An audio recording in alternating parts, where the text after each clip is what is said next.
ជានិច្ចព្រះសូរិយារៀបទៀបអស្ដងគុតបងឈរក្រៀមក្រំបែបភ័ក្រសំឡឹងចុងព្រៃនៅលើកំពូលភ្នំដាដីពីសថ្លៃ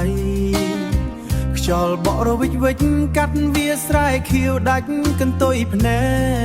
កពេលនេះអូនអើយអូនបាត់ទៅណាហើយបដិញឡើយទុកចោ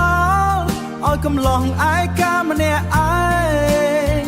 មើលហ្វូងបាក់សីហើខ្វាយក្រោកត្រនំទូតែរូបបងទូតែរូបបងនឹកនួនល្អងផ្សងចង់ជួបអូនទៀតណាមាសមេទេសចរគ្រាមុនបងជួបអូនបានម្ដងនួនល្អងបងចាប់ចិត្តប្រទីពណ៌ស្នេហាធ្លាប់បានវិចាចរចាហើយក្បែរប្រាសាទថ្មសន្យានឹងគ្នាមិនប្រែប្រួលឡើយណាស្រីសន្យានឹងអូនពេលនេះអូនអើយអូនបាត់ទៅណាហើយបដិញឡើយទុកចោលឲ្យកំឡោះឯកាម្នាក់ឯង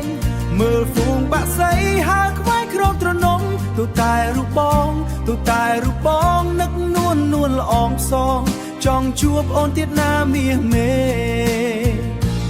អូនសំឡាញ់បងនៅតែអង្គុយត្រង់នេះកន្លែងដែលយើងធ្លាប់សន្យាទូមេឃផ្លាស់ពណ៌ទូពេលវាកន្លងផុតទៅយូរយ៉ាងណា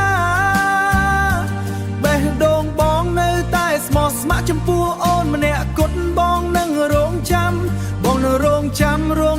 រហូតដល់ដង្ហើមចុងក្រោយពេលនេះអូនអើយអូនបាត់ទៅណាហើយបដិញឡើយទុកចោលឲ្យកំឡោះឯកាម្នាក់ឯង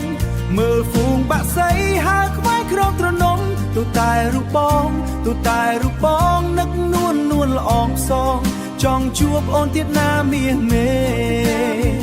បងនៅតែរងចាំស្មោះស្ម័គ្រចំពោះស្រីម្នាក់គត់ម្នាក់